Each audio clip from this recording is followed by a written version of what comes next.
We saw in a previous chapter that the force method can be used to analyze indeterminate trusses, but it's ideal for trusses with a low degree of indeterminacy.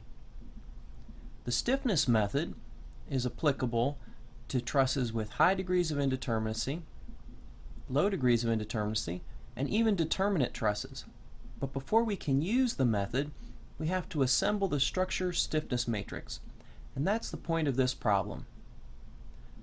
We'll assemble the structure stiffness matrix specifically for a coplanar or 2D truss, and the key concepts we'll use are calculating the member global stiffness matrix and combining member stiffnesses to obtain the structure stiffness. And here's our truss. It has 5 members or elements, 4 nodes, for a total of 8 degrees of freedom. The near node and far node are denoted by the arrows drawn on each member. The arrow points from near node to far node, and the degrees of freedom are labeled for each node. We're going to identify the stiffness matrix and note that AE is identical for all members. And now our approach.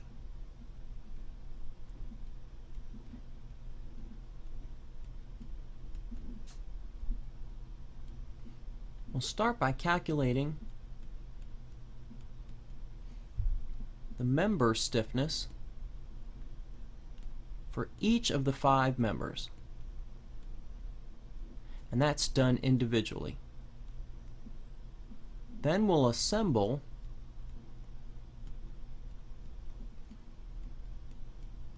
the structure stiffness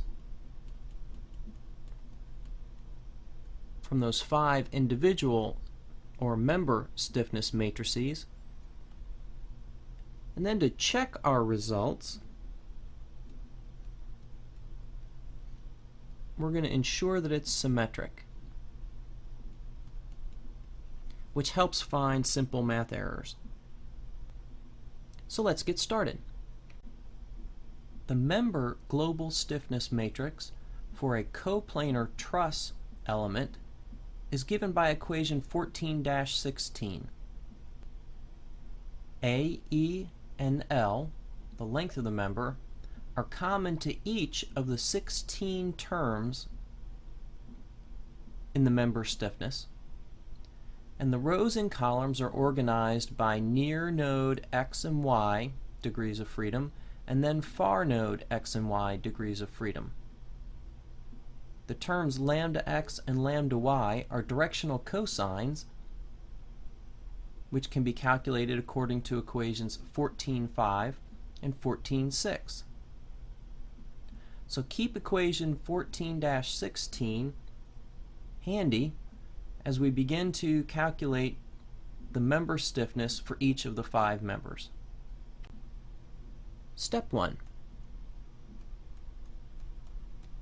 We're going to calculate member stiffness, and let's begin with member 1.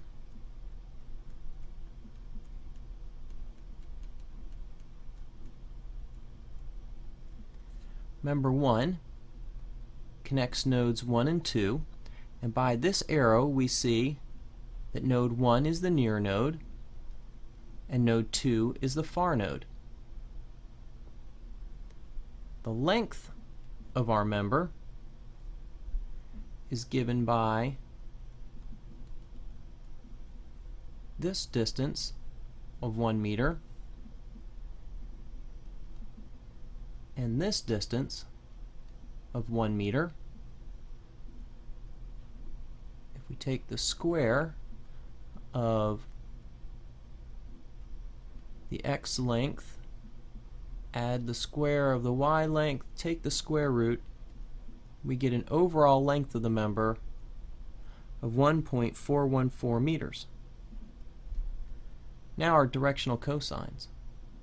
Lambda x, we saw, is the change in x coordinate over the length. But my change in x coordinate from near node to far node is negative in this case, so I have a negative 1 meter over the length. So my directional cosine in the x direction is a negative 0.707. In the y direction, near node to far node y coordinate is negative, and again the length is 1.414 meters, and so this directional cosine is also a negative 0.707. Now if we look at equation 14-16, there are some terms repeated often. Directional cosine in the x, lambda x squared, lambda x times lambda y, and lambda y squared. And sometimes there's a negative sign in front of those. But all of these terms involve one of those three. And we'll pull the length inside. So let's calculate those three. Lambda x squared divided by L will be a negative 0.707 squared divided by 1.414 meters, and that equals a 0.5 divided by 1.414 meters, and that quantity is a positive 0.3536 per meter. Lambda y squared over L. We have a negative 0.707 squared divided by 1.414, which we just calculated, that's 0.3536 per meter. The interesting units are because each of these terms would be multiplied by AE. And AE together give a unit of force. So our coefficients, our stiffness coefficients, are force per distance.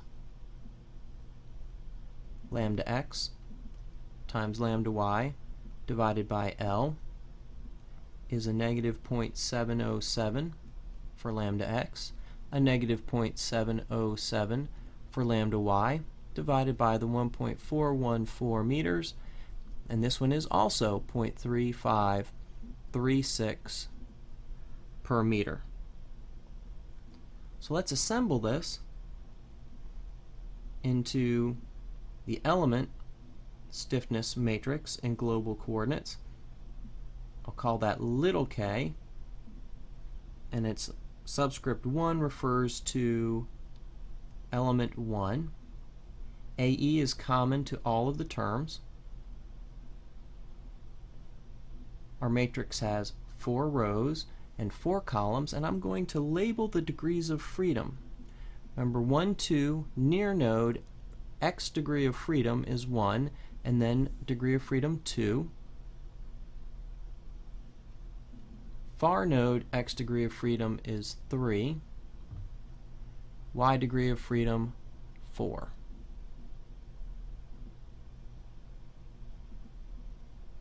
So my rows carry the same sequence of degree of freedom numbers.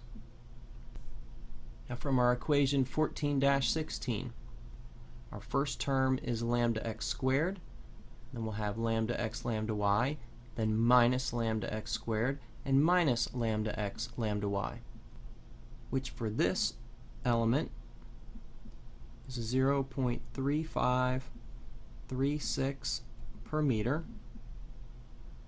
a 0.3536 per meter. The next one is minus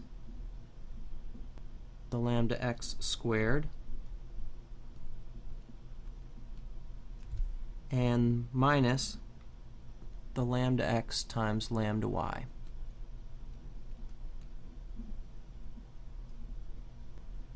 Our second row, lambda x times lambda y squared minus lambda x lambda y minus lambda y squared.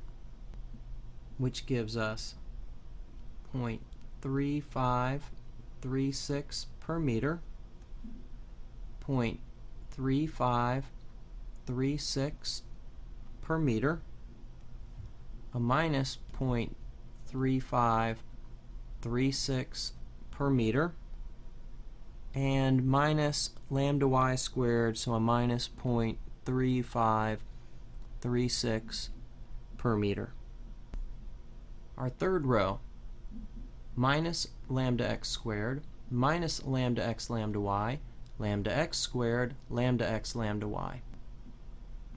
Minus lambda x squared is a minus 0.3536 per meter. The minus lambda x lambda y, minus 0.3536 per meter. Positive lambda x squared,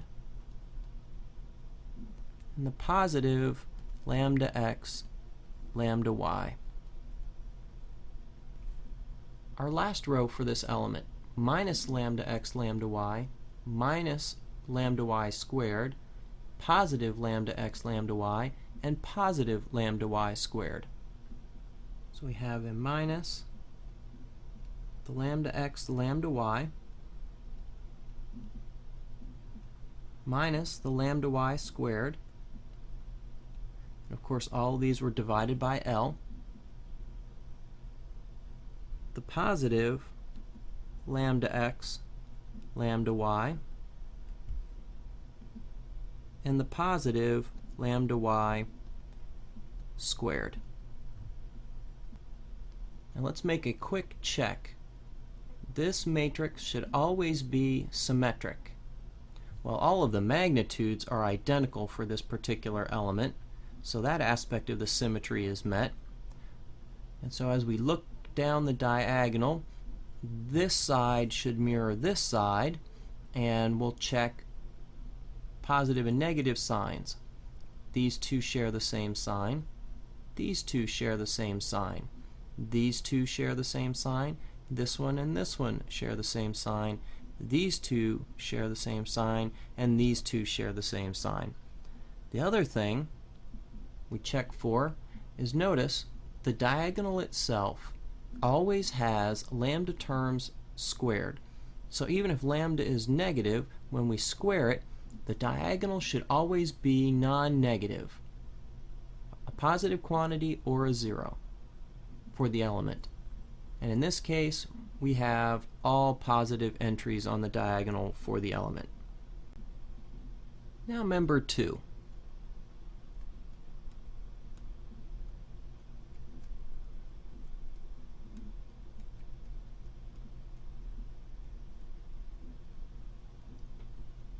We'll start by finding the length of our member. Member 2 connects nodes 2 and 3. This arrow indicates that node 2 is the near node, node 3 is the far node. Our degrees of freedom are numbered. Notice that x is 3, y is 4. Here x is 6, y is 5. And we'll explain more of why we chose that numbering system later. To get the length, we'll see that the height of the piece is 1 meter, and the width of the piece is 1 meter. So we take square root of the 1 meter squared plus 1 meter squared, and this element is also 1.414 meters long. Lambda x for this element. The x coordinate changes in a negative way, and so lambda x is a minus 0.707, just as for member 1, and lambda y is also minus 0.707, just as it was before. So let's solve for our three quantities that will show up on a recurring basis. lambda x squared over L, just as we calculated for member 1, will be 0.3536 per meter. Lambda y squared over L will be 0.3536 per meter, just like we calculated for member 1. Lambda x, lambda y over L will also be 0.3536 per meter. So we should expect that the element stiffness matrix in global coordinates will be identical to the one we calculated for member 1. It has the same length, the same A and E, and the same directional cosines. The degrees of freedom, however, are now 3, 4, 6, and 5. Near node X, near node Y, far node X, far node Y. The rows, therefore, 3, 4, 6, and 5. And if we assemble the stiffness matrix according to equation 1416, we get lambda x squared over L 0.3536 per meter, lambda x lambda y over L 0.3536 per meter, minus lambda x squared, so a minus 0.3536 per meter, and a minus lambda x lambda y minus 0.3536 per meter. Lambda x lambda y lambda y squared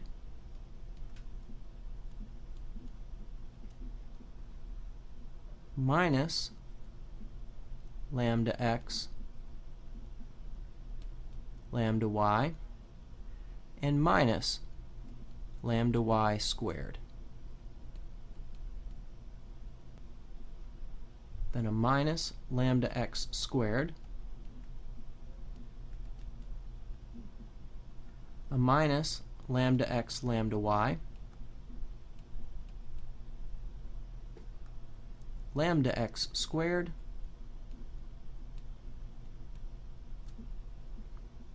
and lambda x lambda y.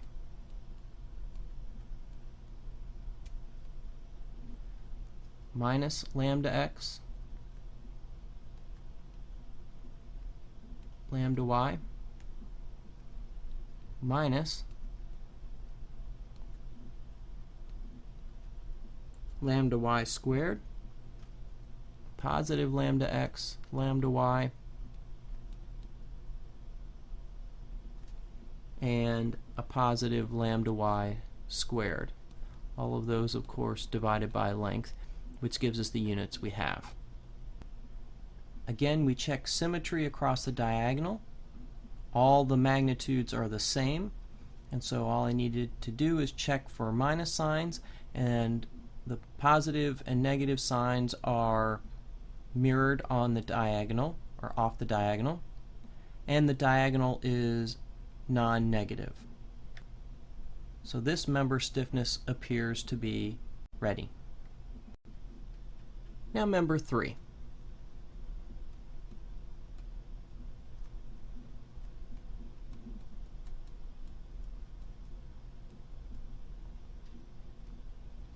Member 3 connects node 3 to node 4. Node 3 is its near node based on this arrow. Node 4 is its far node. And the degrees of freedom are in sequence 6, 5, 7, 8, and it is 2 meters long. It has a directional cosine for the x direction, 0 divided by 2 meters, so that is 0. The change in y-coordinate is a positive 2 meters. Its length is 2 meters. So the directional cosine in the y direction is a positive 1. We put those together. Lambda x squared divided by L will therefore be 0 because lambda x is 0. Lambda y squared divided by L will be 1.0 squared divided by 2 meters, which equals 0.5 per meter.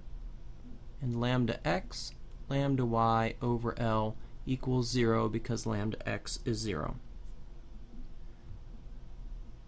So our element stiffness for element K3, or element 3, AE times, and our columns are associated with degrees of freedom: 6, near node in the x, near node in the y, 5, far node in the x, 7, far node in the y, 8. Rows are associated with the same degrees of freedom in the same sequence. Our first entry, lambda x squared over L, 0. Lambda x lambda y, 0. Minus lambda x squared, 0. Minus lambda x lambda y, 0.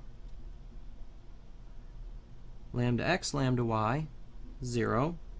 Lambda y squared over L, of course, 0.5 per meter, minus lambda x lambda y, and minus lambda y squared over length,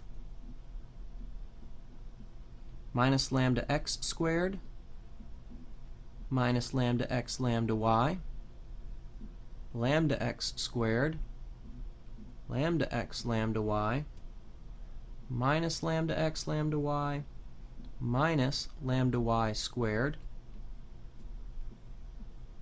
lambda x lambda y, and a positive lambda y squared. Again, we're symmetric with respect to the diagonal, and the diagonal is either 0 or positive. Number 4.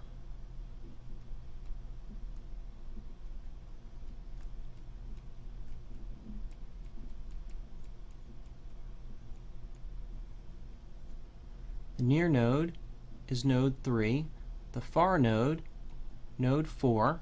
So my degrees of freedom are 3, 4, 7, 8. The change in x-coordinate is 1 meter, and the change in y-coordinate is 1 meter, so my length is the square root of 1 meter squared plus 1 meter squared is 1.414 meters long. Directional cosine in the x direction. Its change in x-coordinate is negative over the 1.414 meters, so we have a negative 0.707. Directional cosine in the y. The y-coordinate changes in the positive direction, so it is a positive 0.707. So lambda squared, lambda x squared divided by L will be a negative 0.707 squared divided by the 1.414 meters, which equals a positive 0.3536 per meter.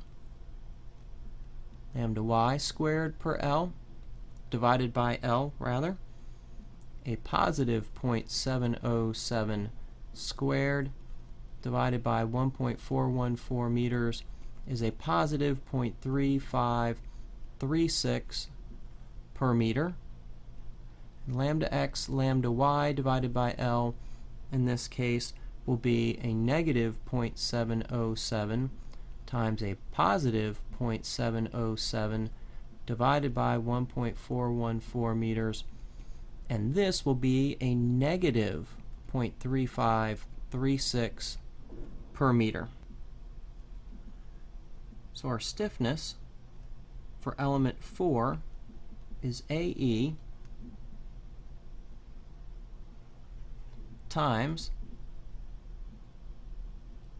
4 rows and 4 columns of numbers of stiffnesses, and my first degree of freedom is near node X, then near node Y, far node X, then far node Y,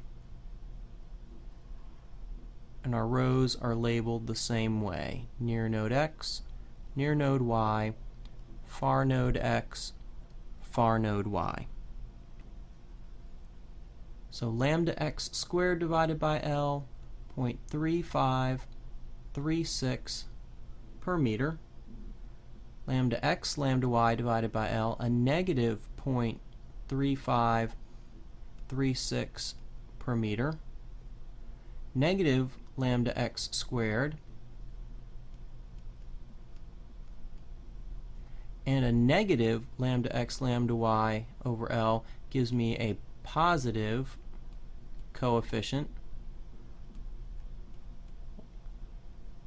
0.3536 per meter. The lambda x lambda y, negative 0.3536 per meter. Lambda y squared,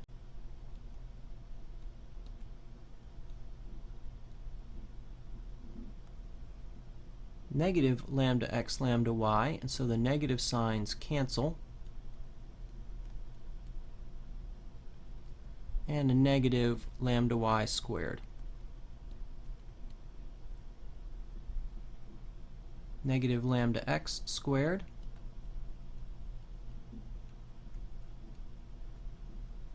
negative lambda x lambda y, so the negative signs cancel, lambda x squared,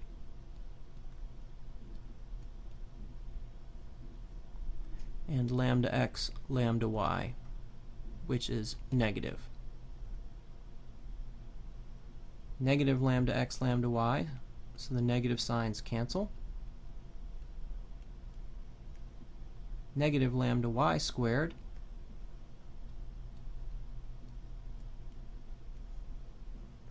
lambda x lambda y, and lambda y squared.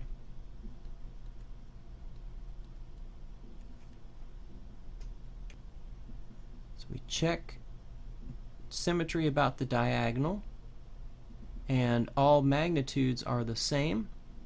The positive signs and negative signs are symmetric about the diagonal, and the diagonal is all non-negative.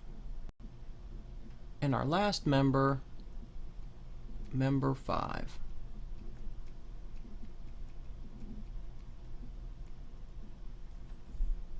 Which has near node, node 1, and far node, node 4, based on the direction arrow, and degrees of freedom 1, 2, 7, 8. The length of the member is 2 meters.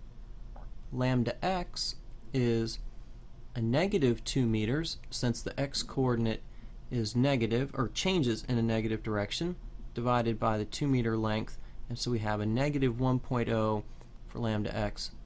The y-coordinate does not change, and so lambda y is 0. So lambda x squared divided by the length is a negative 1 squared divided by 2 meters is a positive 0.5 per meter. lambda y squared over the length is 0. Since lambda y is 0, lambda x lambda y over the length is 0, since lambda y is 0. And so our stiffness for element 5 is AE times, and our degree of freedom sequence is near node x, near node y, far node x, far node y. Same sequence for the rows. Lambda x squared, a positive 0.5 per meter. Lambda x lambda y minus lambda x squared.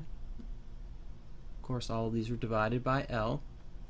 Minus lambda x lambda y, lambda x lambda y squared, minus lambda x lambda y squared, minus lambda x squared, minus lambda x lambda y, lambda x squared, lambda x lambda y, minus lambda x lambda y, minus y squared, lambda x lambda y, and lambda y squared.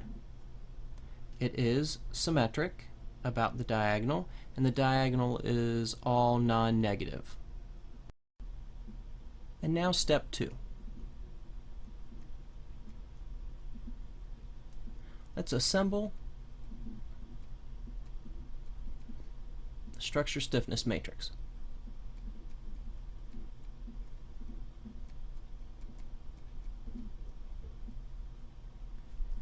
The structure stiffness matrix will denote by capital K, and it equals summation of the member stiffness for each of the members of the structure.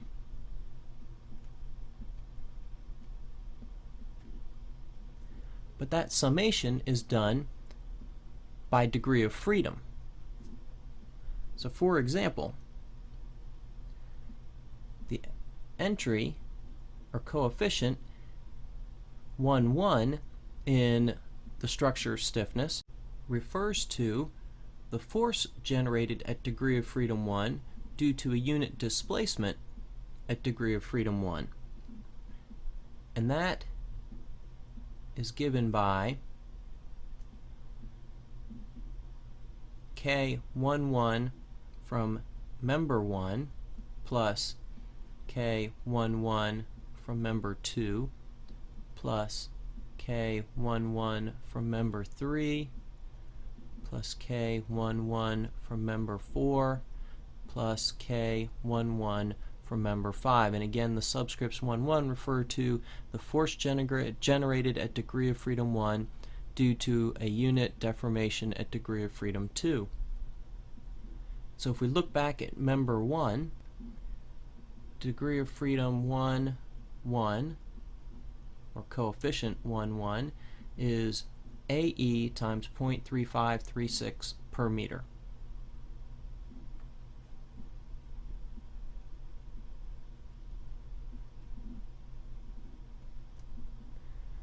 Then we add the contribution from member 2, but degree of freedom 1 is not represented in member 2, so its contribution is 0. From member 3, again we have no representation of degree of freedom 1. Member 4, no contribution from degree of freedom 1, or to degree of freedom 1 I should say. Member 5, we have coefficient 1, 1 is AE times 0.5 per meter.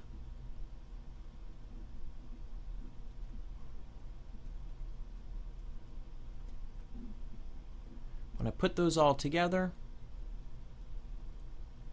my structure stiffness coefficient for degree of freedom 1, degree of freedom 1, that is unit force generated in degree of freedom 1 due to unit deformation in degree of freedom 1, is the AE times 0.8536 per meter. Now let's look at coefficient 1, 2. That is force at degree of freedom 1 due to unit deformation at degree of freedom 2. Same idea.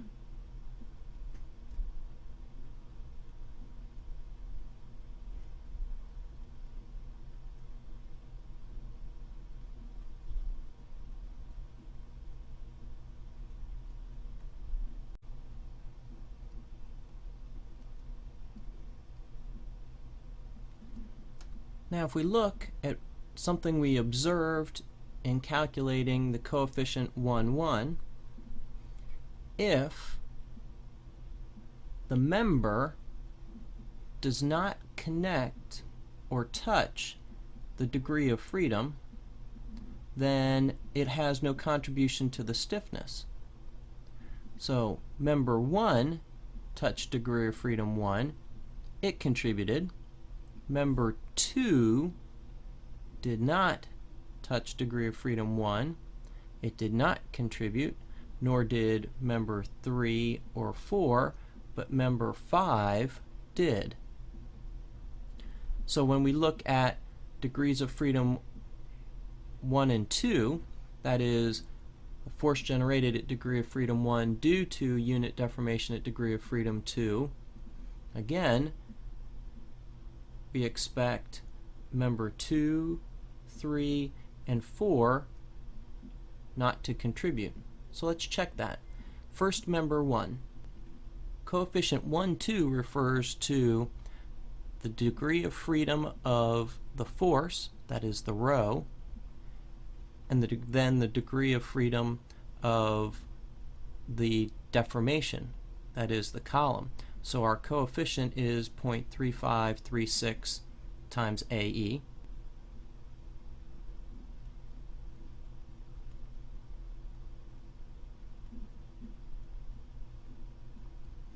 Then we'll check that member 2 does not contribute to this coefficient, and it does not, nor does member 3, nor does member 4.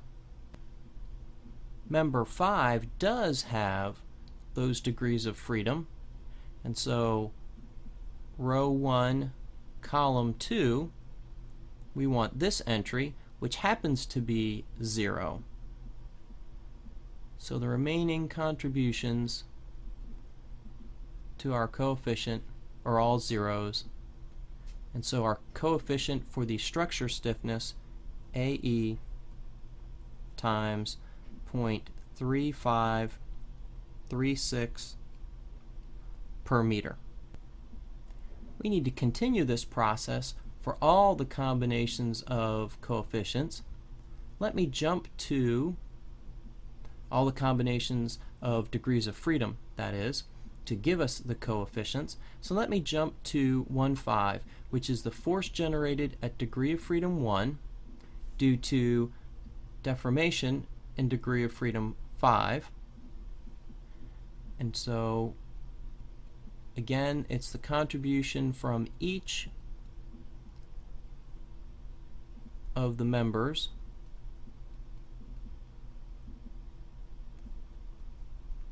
added up.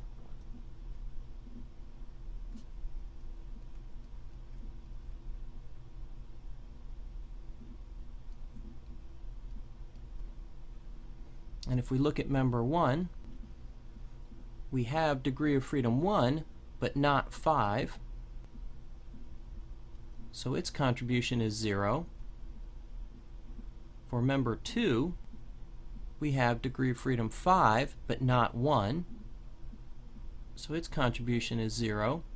Member 3, we also have degree of freedom 5, but not 1.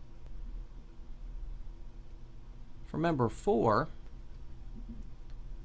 it doesn't connect to either of the degrees of freedom. And member 5. We have degree of freedom 1, but not 5. So in this case, the coefficient is 0.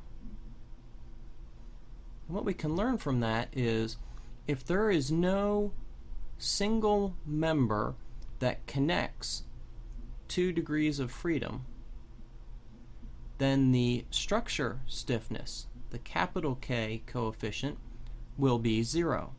Well, that'll save us a little bit of time. Now let's jump to coefficient 3, 3. That is the force generated at degree of freedom 3 due to unit deformation in the direction of degree of freedom 3. We add the contribution from the first element or member, the second member, third member, fourth member, and fifth member. But we've learned something now. As we look at degree of freedom 3, member 3 does not connect to this node, so its contribution will be 0. And member 5 does not connect to this node, so its contribution will be 0. But members 1, 2, and 4 all meet at that node, so we need to look up what their contribution is. So starting with member 1, row 3, column 3, AE times 0.3536 per meter,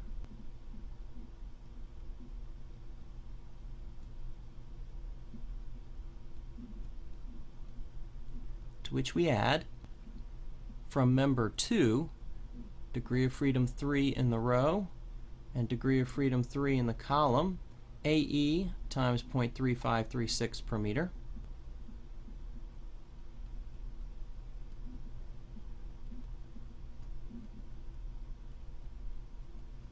And we add from member 4, row degree of freedom 3 and column degree of freedom 3, this quantity.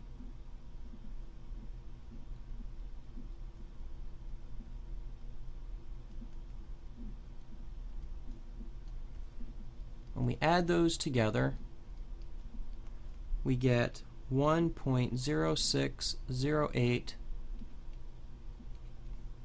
per meter times AE. Well, let's try one more, and then we'll show the assembly of the structure stiffness. Now let's try coefficient 5, 6. That is force generated at degree of freedom 5 due to unit deformation at degree of freedom 6. Now I want to point out, even though degree of freedom 6 is restrained to move, we calculate our coefficient as if it could move. The fact that it's restrained shows up later in the process, after we have already assembled the structure stiffness. So we'll use that fact in the next example. Using what we've learned so far, for coefficient 5, 6, we'll get a contribution from member 2 and member 3, but not members 1, 4, and 5. So we will abbreviate our algebra here to reflect that knowledge. So let's look at member 2. We need row degree of freedom 5 and column degree of freedom 6. Now remember, we picked our degree of freedom numbers so that they are out of sequence, and we'll see why in the next example, but what we need is this contribution.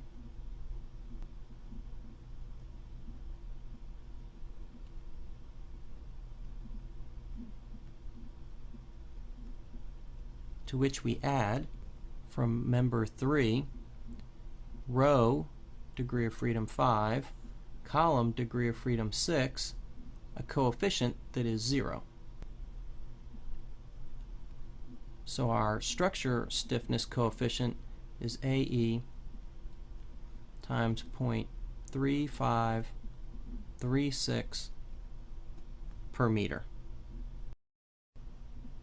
So now let's assemble our structure stiffness matrix. There are 8 degrees of freedom to the structure, so our capital K matrix will have 8 columns and 8 rows, each in increasing order of degree of freedom number. All the terms have AE in common, so I've pulled that outside the front. And let's work in chunks, 2 by 2 chunks, because there are 2 degrees of freedom at each node. So if we look at 1, 1, we calculated that one and found it to be 0.8536 per meter.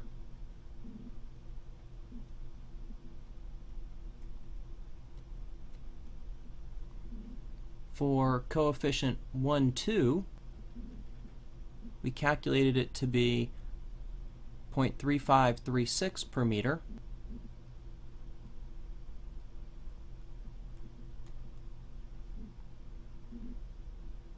Then if we look at 2, 1, only members 1 and 5 contribute, and when we add up its components, or the contributions from each of those members, we get 0.3536 per meter. Degree of freedom, or coefficient 2, 2, also is common only to members 1 and 5.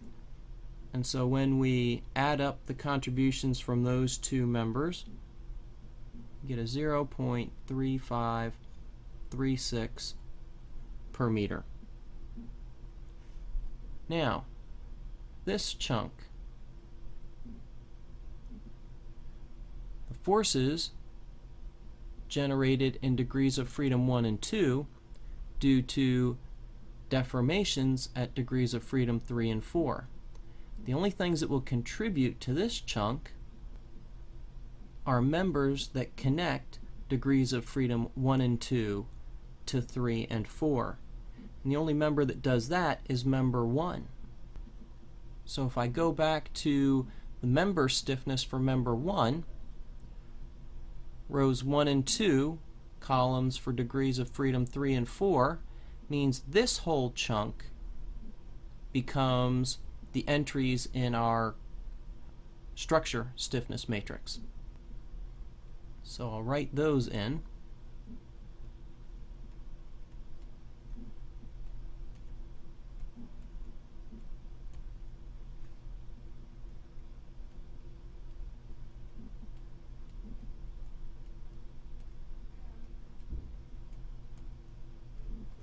Now our next chunk. Forces at degree of freedom 1 and 2 due to deformations at degrees of freedom 5 and 6. And those degrees of freedom are here, and no element connects those directly. So these coefficients are all 0. Now for this chunk.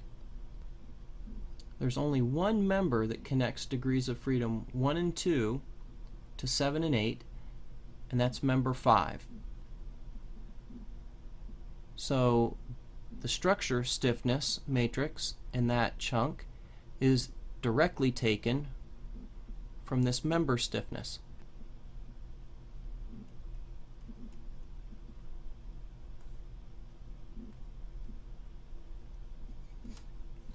Now the next chunk.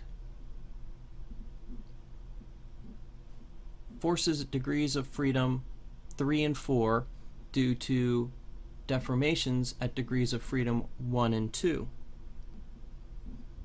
Again, only member 1 connects these degrees of freedom.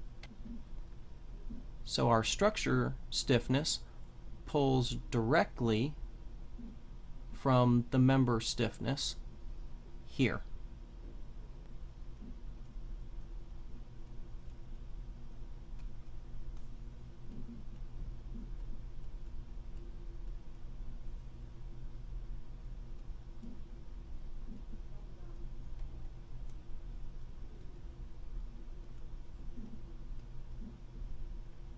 Now our next chunk, 3, 4, and 3, 4, which means forces generated at degrees of freedom 3, 4, and 4 due to deformations at degrees of freedom 3 and 4, which will have a contribution from member 1, 2, and 4. And when we take all of those contributions and add them up, one of them we saw is 1.0608 per meter. And we would calculate the remaining coefficients to be 3536 per meter,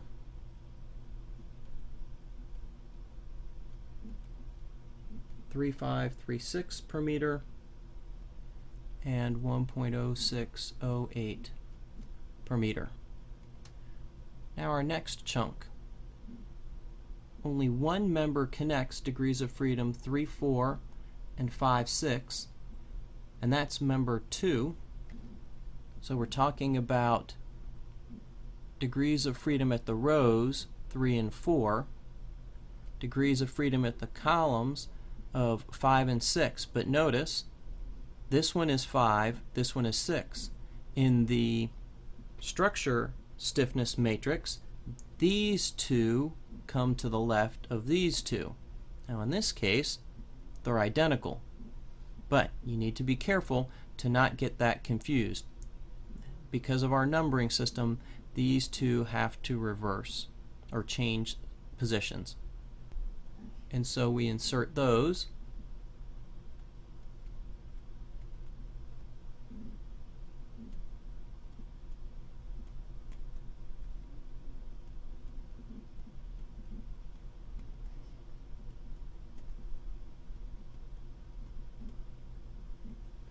Then our next chunk.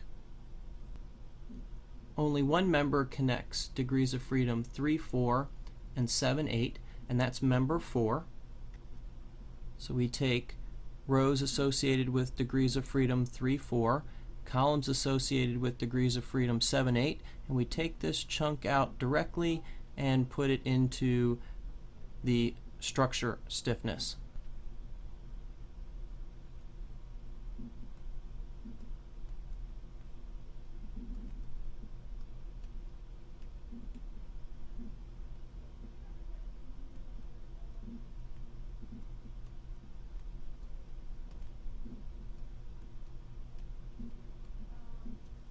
Now our next chunk.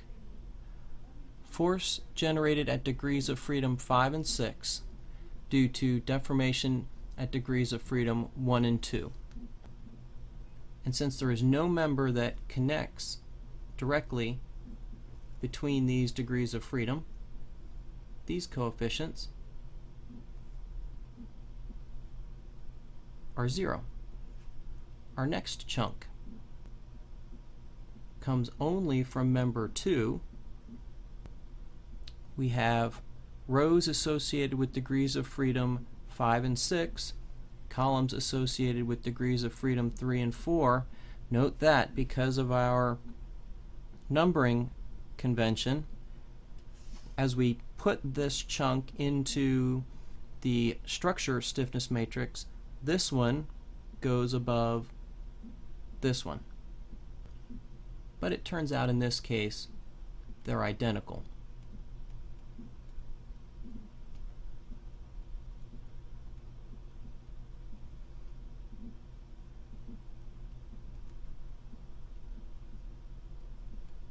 That won't be true always, so we need to be careful.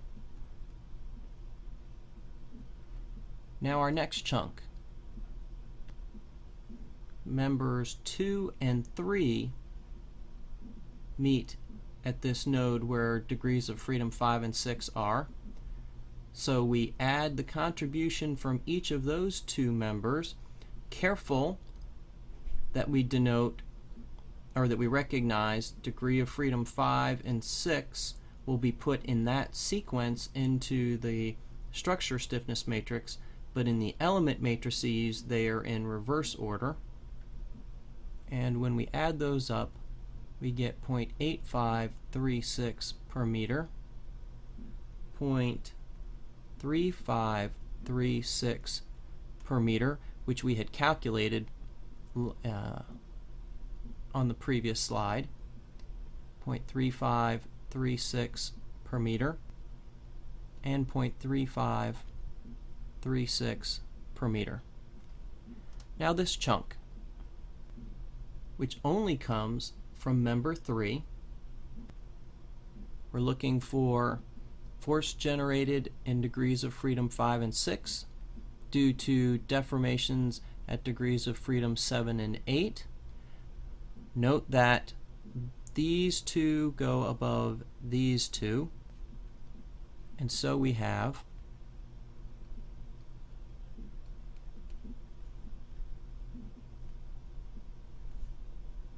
the following coefficients.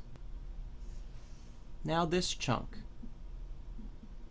forces at degrees of freedom 7 and 8 due to deformations at degrees of freedom 1 and 2. These come only from member 5. So we pull this chunk directly from the member and insert it for the structure. Now our next chunk. Degrees of freedom 3 and 4, 7 and 8 are connected only by member 4.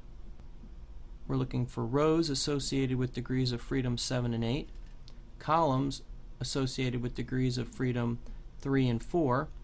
So this chunk carries over directly to the structure stiffness matrix.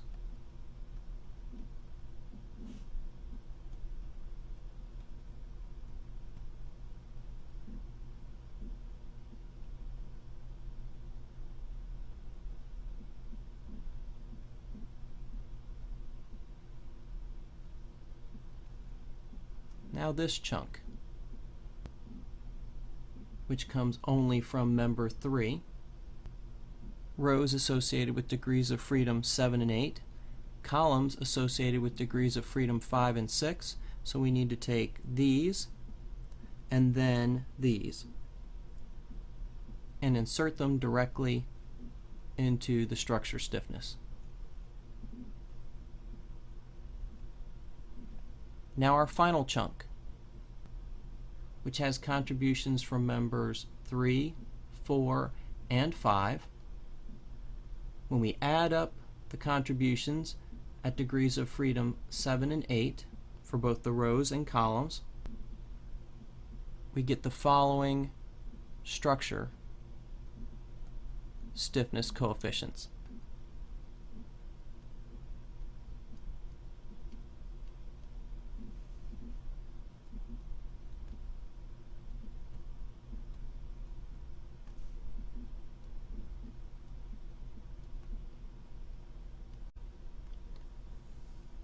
Now step 3.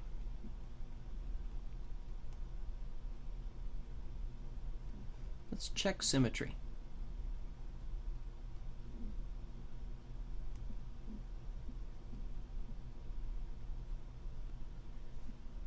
Usually, the structure stiffness matrix is not the end of the problem, but is actually an important ingredient in the analysis process.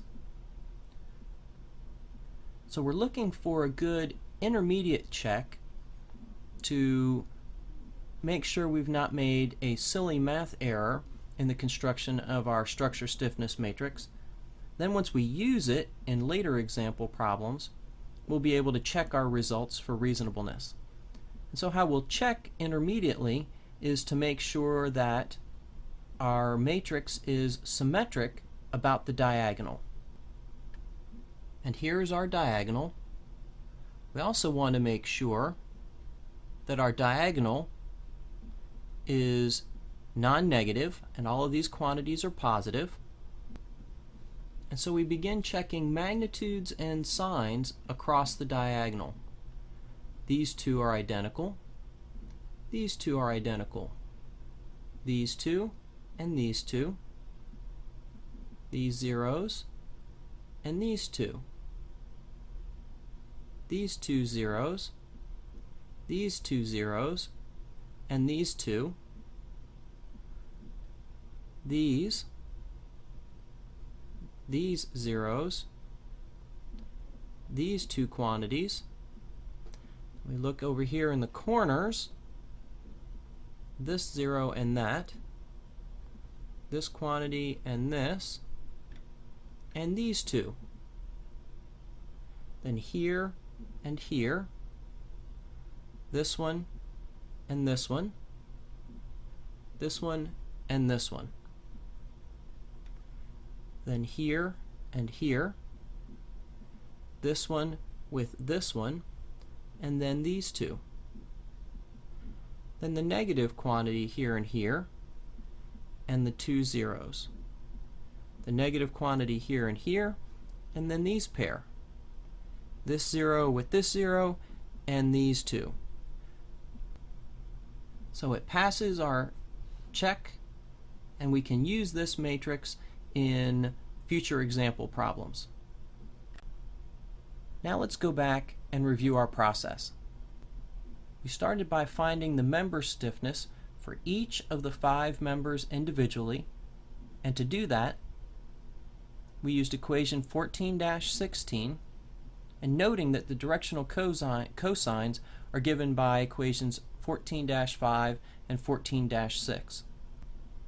We started with member 1, noting which direction the member goes, so I could identify near node and far node. Then member 2, again first identifying near node and far node. Then member 3, member 4, and member 5. Along the way, we always checked to make sure that the matrix was symmetric and that the diagonal terms were all either 0 or positive. We then assembled the structure stiffness by adding up the coefficients from each of the 5 members, and we observed that if a member does not meet at those degrees of freedom, then it does not contribute to the structure stiffness.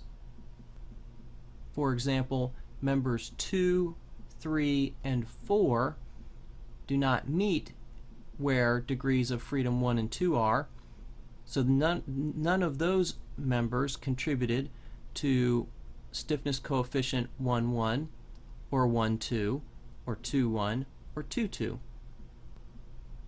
We also observed that if no member connects to degrees of freedom, and those degrees of freedom are not at the same node, for example, degrees of freedom 1 and 5, then the structure stiffness is 0.